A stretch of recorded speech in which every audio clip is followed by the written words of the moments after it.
नमस्कार बच्चों, आप सभी का स्वागत है आपके अपने चैनल हिंदी बोध पर। आज हम इस वीडियो में पढ़ेंगे क्लास 6 के सिलेबस में शामिल बाल राम कथा। बाल राम कथा का ये 3rd लेसन है और लेसन का नाम है 2 वरदान। आप इस वीडियो में जानोगे कि राम वनवास क्यों गए। हम सब जानते हैं कि रामायण में राम वनवास गए और उनके वनवास जाने का क्या कारण था वो हम इस वीडियो में जान पाएंगे। तो आपको ये वीडियो बहुत ध्यान से सुनना है और देखना है ताकि आप समझ पाओगे कि क्या कारण थे कि राम राजा नहीं बनकर उनको वनवास जाना पड़ा। वनवास उनको कितने दिन का था, ये सब भी आप इस वीडियो में जानेंगे। तो चलिए शुरू करते हैं हमारा ये वीडियो। राजा दशरथ के मन में अब एक ही इच्छा बची थी, राम का राज्याभिषेक।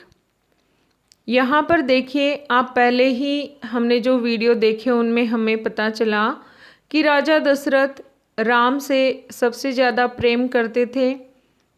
उसका कारण ये है कि राम सबसे बड़े बेटे थे, साथ ही वो बहुत आज्ञाकारी थे और प्रजा भी उनसे बहुत प्रेम करती थी। राजा राम का राज्याभिषेक, राज्याभिषेक का मतलब है भावी राजा बनाना। राजा प्रेजेंट टाइम में कौन है? राजा दशरथ। राजा दशरथ के बाद राजा कौन बनेगा, ये राजा दशरथ घोषित करने वाले थे, अनाउंस करने वाले थे।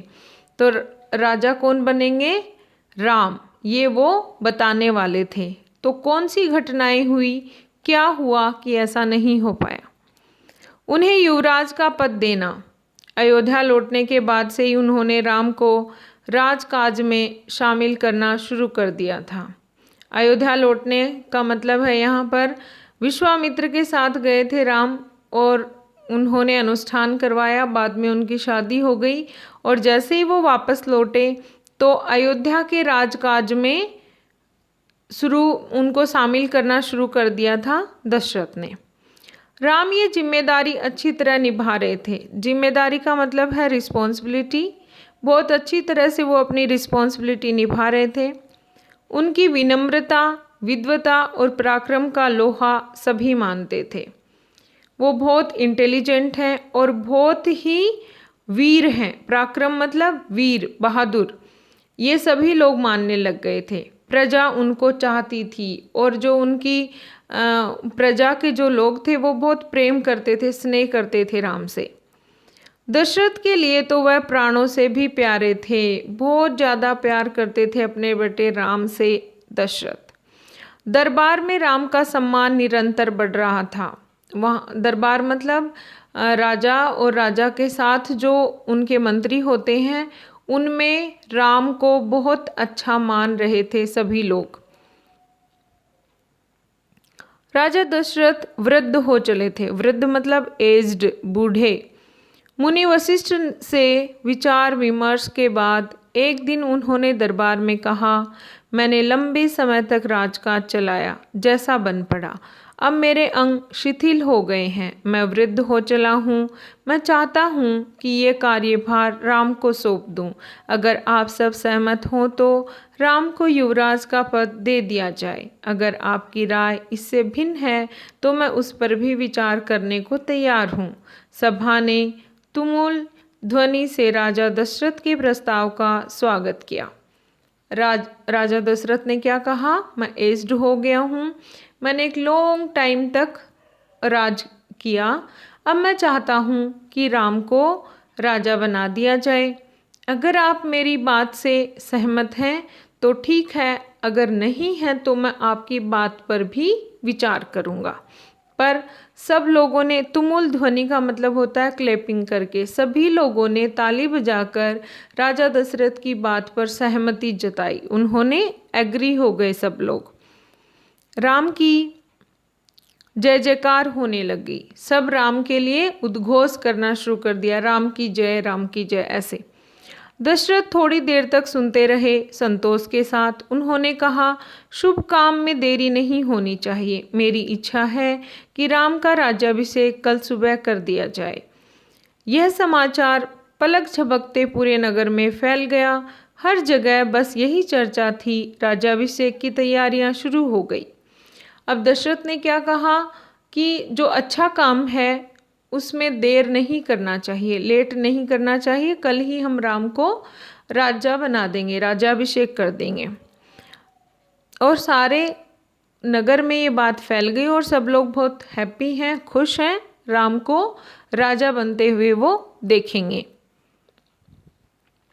भरत और शत्रुघ्न उस समय अयोध्या में नहीं थे। वह अपने नाना कय के राज के यहाँ गए हुए थे।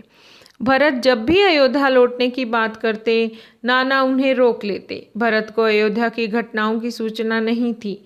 उन्हें अपने पिता के निर्णय के संबंध में नहीं पता था।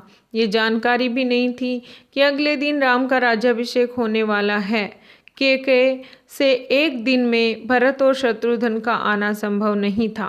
अब क्या होता है कि हमें पता है कि राम, लक्ष्मण, भरत और शत्रुघ्न ये 4 भाई हैं।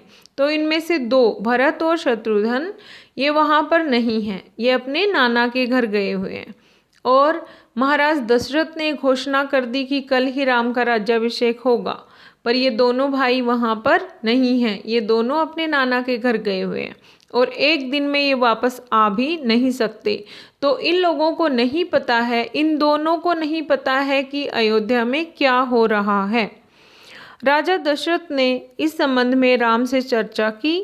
कहा कि भरत यहाँ नहीं है, पर मैं चाहता हूँ कि राज्याभिषेक का कार्यक्रम, यहाँ पर पिक्चर है भरत और शत्रुघ्न की, ना रोका जाए। उन्होंने राम से कहा, जनता ने तुम्हें अपना राजा चुना है, तुम्हें राजधर्म का पालन करना है। कुल की मर्यादा की रक्षा अब तुम्हारे हाथ में है। कुल इनका कौन सा है? रघुकुल।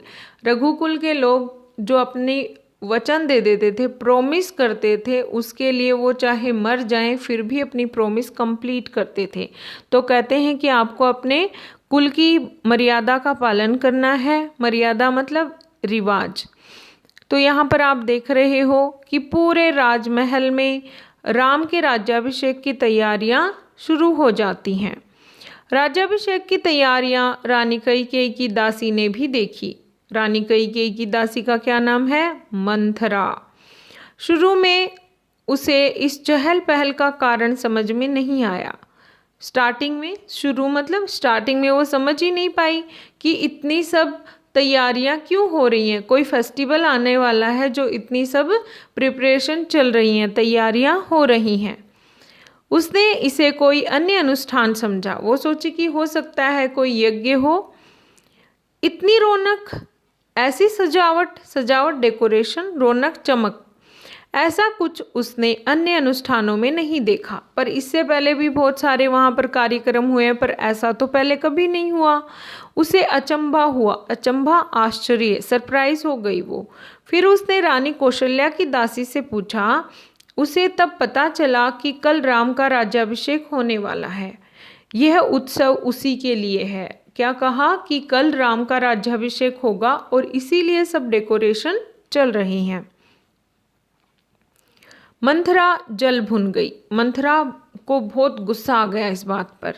राम का राज्याभिषेक, उसे षड्यंत्र लगा कैकेयी के विरुद्ध। वो क्या सोची? अब देखिए, यहाँ मैं एक बात बताना चाहूँगी कि पहले क्या होता था, जो भी रानी शादी करके आती थी उनके साथ एक दासी होती थी, एक सर्वेंट होती थी जो हमेशा उनके साथ रहती थी। वो उनके पिता के घर से ही उनके साथ आती थी और दासी का पर्सनल अपनी कोई लाइफ नहीं होती थी। वो रानी के साथ ही रहती थी, रानी की ही देखभाल करती थी। तो यहाँ पर ये बताया गया है कि मंथरा जो है वो कैकेयी के बारे में सोचती है। कौशल्या की दासी से उसे पता चलता है कि राम का राज्याभिषेक होने वाला है। तो वो क्या सोचती है कि अगर राम राजा बनेगा तो वो तो कैकेयी के बेटा नहीं है, तो उसके लिए कैकेयी की तो कोई इज्जत नहीं रहेगी, कोई रिस्पेक्ट नहीं रहेगी। जबकि राजा दशरथ को सबसे ज़्यादा प्रिय रानी कौन थी? कैकेयी। वह कैकेयी की दासी थी बचपन से। कैकेयी का हित मतलब भला, लाभ, बेनिफिट उसके लिए सर्वोपरि था। सर्वोपरि मतलब फर्स्ट पोजीशन उसी की थी। सबसे पहले वो कैकेयी के बारे में सोचेगी। मंथरा उसे अपना हित मानती थी। वह कैकेयी के मुंह लगी हुई थी, मतलब उसको बहुत पसंद थी कैकेयी को। रानी कैकेयी भी उसे बहुत मानती थी। क्रोध से आग बबूला मंथरा रनिवास की ओर भागी। रनिवास घर या वो जगह जहाँ पर रानी रहती हैं। सीधे कैकेयी के कक्ष में, कक्ष मतलब उसका रूम, बेडरूम। वह हाँफ रही थी, क्रोध से चेहरा लाल था, भागने के कारण सांस उखड़ रही थी। उसने रानी कैकेयी को सोते हुए देखा। किसी तरह स्वयं को संभालते हुए मंथरा ने कहा, अरे मेरी मूर्ख रानी, उठ, तेरे ऊपर भयानक विपदा आने वाली है। मूर्ख मतलब इडियट, इंग्लिश में बोलेंगे हम। और विपदा मतलब परेशानी, टेंशन, कष्ट। यह समय सोने का नहीं है, होश में आओ, विपत्ति का पहाड़ टूटे इससे पहले जाग जाओ। रानी कैकेयी नींद से चौंक कर उठी। उन्हें मंथरा की बात समझ में नहीं आई। बात क्या है? तुम इतना घबराई क्यों हो? सब कुशल तो है? उन्होंने पूछा। कैकेयी नींद में थी, तो नींद में अचानक ऐसे क्या हुआ? उसने पूछा कि सब कुछ ठीक तो है, तुम ऐसे क्यों कर रही हो? कैसा कुशल? कुशल मतलब ऑल राइट, सब कुछ ठीक है, ऐसा कुछ भी नहीं है। कैसा मंगल? सब अमंगल होने वाला है। तुम्हारे सुखों का अंत, तुम्हें जो भी फैसिलिटी मिली हुई है वो सब खत्म होने वाली है। महाराज दशरथ ने कल राम का राज्याभिषेक करने का निर्णय लिया है। अब राम युवराज होंगे। युवराज भावी राजा, फ्यूचर किंग। यह तो बहुत शुभ समाचार है।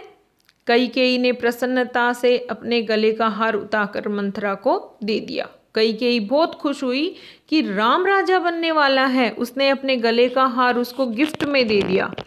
पर यहाँ पर एक बात है कि कैकेयी राम को बहुत पसंद करती थी, बहुत प्यार करती थी राम को। सिर्फ और सिर्फ मंथरा के बहकावे में आकर उसने ऐसा निर्णय लिया था, जो आगे हम पढ़ेंगे। मैं बहुत प्रसन्न हूँ, राम युवराज पद के लिए हर तरह से योग्य हैं। वो क्या कहती है कि राम में हर वो क्वालिटी है जो एक किंग में होनी चाहिए, इसलिए अच्छा है राम राजा बनने वाले हैं। रानी, तुम्हारी बुद्धि फिर गई है, मति मारी गई है। बुद्धि मतलब तुम्हारी इंटेलिजेंसी, तुम्हारा कुछ दिमाग काम नहीं कर रहा है। सवाल राम की योग्यता का नहीं है। क्वेश्चन ये नहीं है कि राम क्वालिफाई है या नहीं है। बात क्या है? राजा दशरथ के षड्यंत्र का है, तुम्हारे अधिकार छीनने का है, मतलब तुम्हारे राइट्स ले लिए जाएंगे।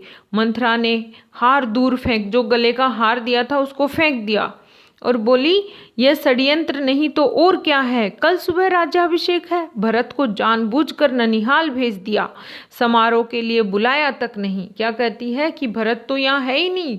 भरत किसका बेटा है? कैकेयी का। तो क्या कहती कि भरत यहाँ नहीं है, नानी के घर में, और ये राजा बना रहे हैं राम को। तो ये सब क्या है? षड्यंत्र है। अब आगे हम पढ़ेंगे ये प्रश्न, और अगले वीडियो में हम जानेंगे कि मंथरा के कहने से कैकेयी को क्या असर हुआ और कैकेयी ने राजा दशरथ को क्या कहा जिससे राम राजा नहीं बन पाए। तो सबसे पहला प्रश्न हमारा है, राजा दशरथ के मन में एकमात्र इच्छा क्या थी? इच्छा मतलब विश। ओनली वन विश क्या थी राजा दशरथ की? वो थी राम का राज्याभिषेक। राम के अयोध्या वापस लौटने पर राजा दशरथ ने क्या किया? राम के अयोध्या वापस लौटते ही राजा दशरथ ने राम को राजकाज में शामिल करना शुरू कर दिया। राजा दशरथ ने दरबार में क्या कहा? राजा दशरथ ने दरबार में कहा कि सारा कार्यभार राम को देना चाहते हैं और राम को युवराज का पद भी देना चाहते हैं।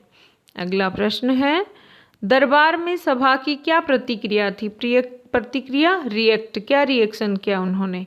सभा ने दशरथ के प्रस्ताव का स्वागत किया, वेलकम किया जो उन्होंने प्रस्ताव कहा। भरत और शत्रुघ्न कहाँ गए हुए थे? वो अपने नाना के घर गए हुए थे। भरत और शत्रुघ्न किस समय अयोध्या में नहीं थे? जब राम के राज्याभिषेक की तैयारियां चल रही थी तब वो दोनों अयोध्या में नहीं थे।